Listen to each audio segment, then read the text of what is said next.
eu sou Yolanda, atualmente eu sou estudante do 9º período de Psicologia no Centro Universitário do Rio Grande do Norte, a UniRN. E hoje eu vou trazer um panorama geral de como tem sido, como tem se pensado os efeitos do contexto atual que a gente se encontra, da pandemia, do isolamento social e do lockdown em algumas cidades, em algumas partes do país e do mundo. Inicialmente, o que a gente precisa pensar é que o real do vírus, ele ameaça a todos, sim, sendo que a pandemia ela não afeta a todos igualmente. Dentro dessas consequências que a pandemia gera, existem determinantes sociais que vão gerar uma maior precarização na vida das pessoas. E esses determinantes podem ser os determinantes de gênero, de classe e de raça. Aqui hoje, o meu foco principal vai ser o determinante de gênero, né, como a gente vai ver mais à frente, mas é claro que sempre vai ter os recortes de classe e de raça, que a gente não pode falar de gênero sem falar desses outros dois. Então, o que a gente pode falar em relação a isso é que a pandemia está aumentando e evidenciando as desigualdades sociais, né? A gente consegue ver isso claramente dentro de uma situação de uma pessoa que está dentro de casa e aí ela tem o conflito, né? Aquele conflito entre o trabalho dela remoto, a vida profissional dela e o trabalho doméstico, né? Os dois competem pelo tempo dessa pessoa que está em isolamento social em casa, que tem esse privilégio de estar isolada. E aí a questão vai começar no seguinte: o trabalho de reprodução social, que é esse trabalho que a gente vê, que é desde dar à luz e parir e alimentar até a produção de pessoas, né? O cuidar do outro, de crianças e de idosos, e esse trabalho, historicamente, foi destinado às mulheres. Há muito tempo tem sido assim, e a gente consegue ver inúmeras comprovações de que isso de fato acontece, desde o número estatístico da maior quantidade de mulheres que são empregadas domésticas até o número estatístico da maior quantidade de mulheres que ocupam, né, aí os serviços de saúde, de cuidado com o outro. A própria psicologia é majoritariamente composta por mulheres. E aí esse conceito de reprodução social que eu trago aqui, eu ouvi agora recente no podcast de Yara Frateste, um podcast que fala desse mesmo tema que estamos tratando aqui, de como a pandemia tem afetado mais as mulheres e os sujeitos posicionados no feminino em relação ao discurso. E aí a problemática maior que tem se evidenciado, né, porque ela não surgiu agora, ela já vem de há algum tempo, mãe solos que o diga, da dupla jornada, né? Desse conflito entre o trabalho doméstico e o profissional.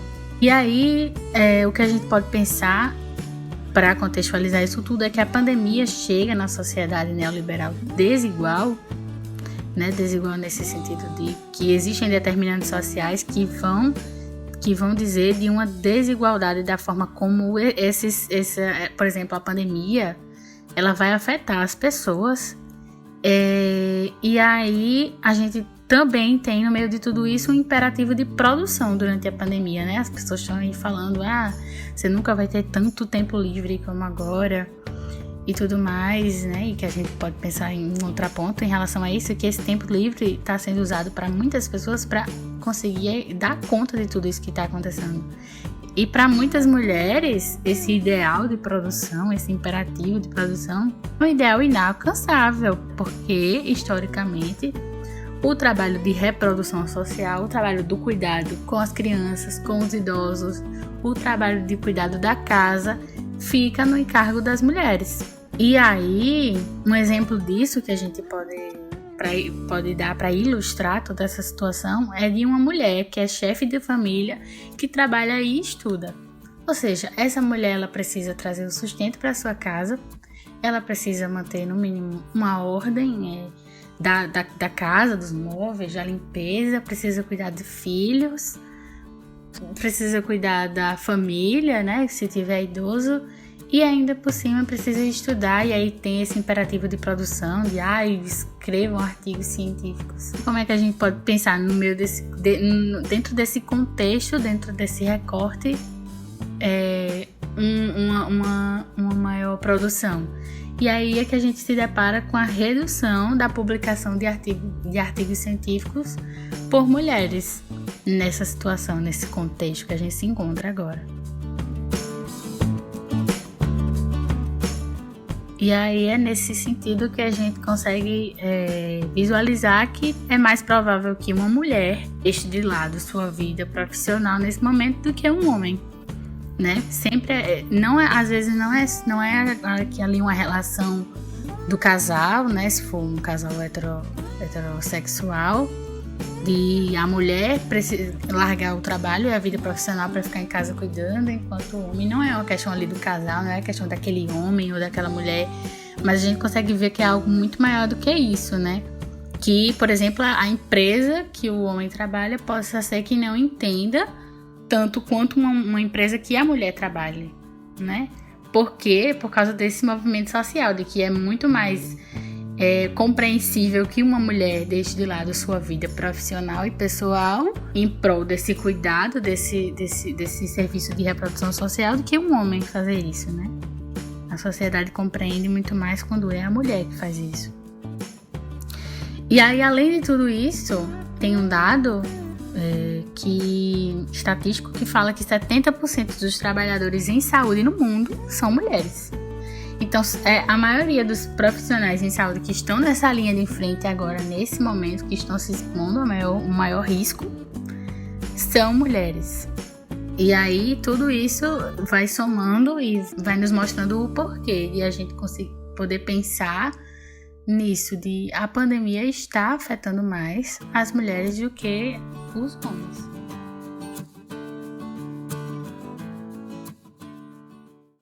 Em relação à economia, a gente tem um dado que fala que mulheres são maioria entre domésticas e trabalhadoras informais. E além de tudo isso, a gente está vendo, né, uma realidade muito cruel que não vem de agora, né, que já tem um tempo que isso tem sido massificado, da epidemia de violência doméstica no Brasil.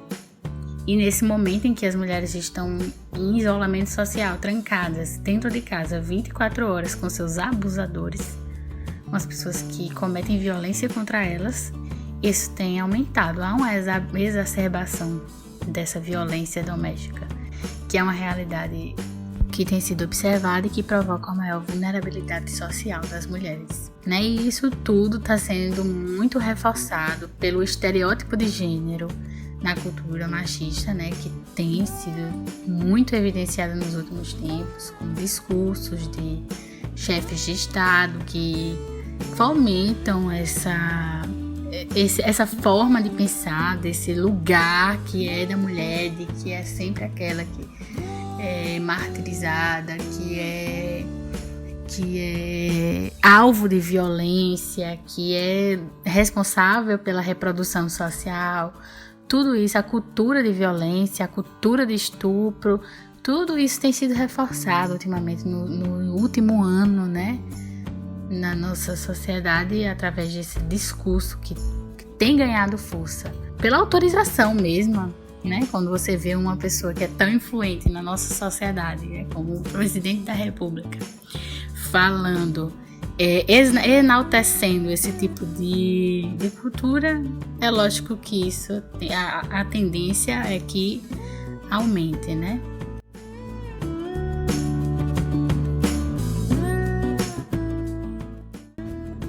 E por fim, a gente precisa também estar atento às muitas facetas da violência contra a mulher, né? Que ela não é só aquela que é visível, aquela que deixa marcas no corpo. A violência, ela tem muitas formas de acontecer e de se atualizar. Tem a violência psicológica, tem mulheres que nesse momento estão sem ter acesso à internet, estão 24 horas ali sofrendo violências dos mais diversos níveis e que a sociedade precisa se atentar a esse fato, né? Porque enquanto a gente conversa, muitas de nós morrem. Essa é uma realidade muito dura, muito cruel, muito triste, mas que precisa ser falada, precisa ser elucidada. A gente precisa falar sobre ela e para poder pensar formas disso ser combatido. E a começar pelo discurso, a começar pelo acesso à informação, porque falando sobre essas coisas, falando e pensando e tornando tudo, trazendo tudo às claras, a gente consegue minimamente desconstruir, né? Tirar se distanciar dessa cultura de violência e de estupro que reverbera na nossa sociedade.